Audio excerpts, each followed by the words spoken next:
বিজয় চাহক লৈ কি স্থিতি অসম আৰক্ষীৰ বিৰোধী নেতাৰ দৰে চাহৰ ক্ষেত্ৰতো কঠোৰ হবনে আৰক্ষী কোনো অপৰাধীয়ে বাছি যোৱা নাই স্মাৰ্ট অসম আৰক্ষীৰ পৰা অসম আৰক্ষী কেৱল অপৰাধীৰ বিৰুদ্ধে কঠোৰ তেনে নহয় বিৰোধী নেতা পালি নেতাৰ বিৰুদ্ধেও কঠোৰ অসম আৰক্ষী 2022 চনৰ 20 এপ্ৰিলত প্ৰধানমন্ত্ৰীৰ বিৰুদ্ধে আপত্তিজনক টুইট কৰাৰ অপৰাধত কোকৰাঝাৰৰ এক গোচৰৰ ভিত্তিত গুজৰাটৰ পৰা গ্ৰেপ্তাৰ কৰা হৈছিল কংগ্ৰেছ বিধায়ক জিগ্নেশ মেৱানীক হেহতিয়াকৈ ভাৰত পাকিস্তান যুদ্ধৰ পৰৱৰ্তী সময়ত সামাজিক মাধ্যমত মন্তব্য কৰা বিৰোধী বিধায়ক নেতা তথা সাধাৰণ লোকৰ বিৰুদ্ধে কঠোৰ স্থিতি গ্ৰহণ কৰিছে অসম আৰক্ষীয়ে ইজনৰ পিছত হিজন হৈছে গ্ৰেপ্তাৰ কিন্তু পাকিস্তানৰ বৈক্ষত থকা সন্ত্ৰাসবাদীৰ ঘাটি উচ্ছেদ কৰা দেশৰ বীৰাংগনা সোফিয়া কুৰেশিক সন্ত্ৰাসবাদীৰ ভগ্নী আখ্যা দিয়া মধ্যপ্ৰদেশৰ বিজেপি মন্ত্ৰী বিজয় চাহৰ ক্ষেত্ৰত যেন ৰহস্যজনকভাৱে নীৰৱ অসম আৰক্ষী দৰং কামৰূপ গ্ৰাম্য আৰু কামৰূপ মহানগৰ জিলাত বিজয় চাহৰ বিৰুদ্ধে গোচৰ ৰুজু কৰা হৈছে ন্যায়ালয়েও গ্ৰহণ কৰিছে কঠোৰ স্থিতি কিন্তু বিজেপিৰ নেতা তথা মন্ত্ৰী চাহৰ বিৰুদ্ধে কোনো পদক্ষেপ গ্ৰহণ কৰা নাই অসম আৰক্ষীয়ে অথচ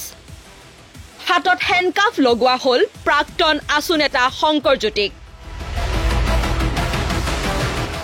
স্মাৰ্ট অসম আৰক্ষীৰ এনে কাৰ্যক লৈ এতিয়া সৰ্বত্ৰ প্ৰতিক্ৰিয়া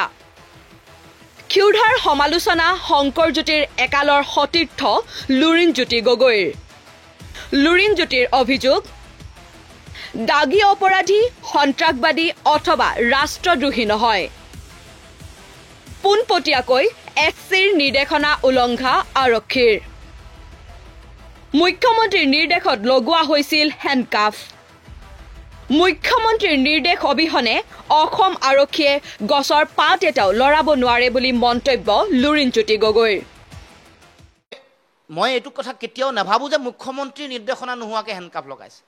অসমত কোনো পুলিচে কোনো প্ৰশাসনিক মানুহে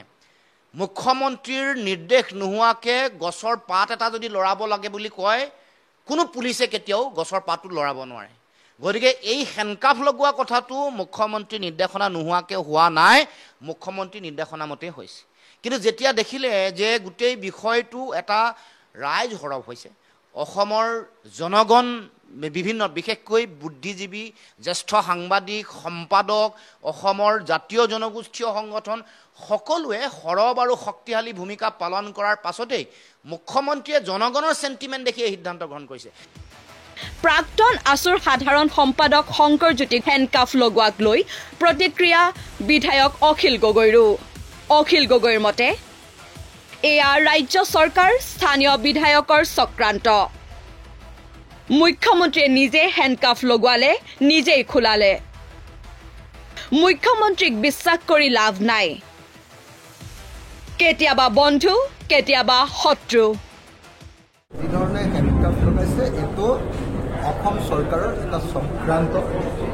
আৰু স্থানীয় বিধায়কজনে চক্ৰান্ত কৰি তাৰ ওচৰ পাজৰৰ কেইজনমান বিধায়কে চক্ৰান্ত কৰি মুখ্যমন্ত্ৰীৰ জৰিয়তে তেওঁ হেণ্ডকাফ লগাইছে আৰু যেতিয়া হুলস্থুল হ'ল যিজন মুখ্যমন্ত্ৰীয়ে হেণ্ডকাফ লগালে আপোনালোকে সকলোৱে জানে যে চিপাহীৰ কাম কৰে আমাৰ মুখ্যমন্ত্ৰী বস্তিৰ কাম কৰে চিপাহীৰ কাম তেওঁৱে হেণ্ডকাফ লগালে আৰু হুলস্থুল হোৱাৰ পাছত তেওঁৱে হেণ্ডকাফডাল খোলাই আকৌ তেওঁ প্ৰশংসা ল'বলৈ চেষ্টা কৰে গতিকে মুখ্যমন্ত্ৰীৰ কথাত বিশ্বাস কৰি লাভ নাই তেওঁ মানে আপোনাৰ শত্ৰু আপোনাৰ বন্ধু ব্যুৰো ৰিপৰ্ট প্ৰথম খবৰ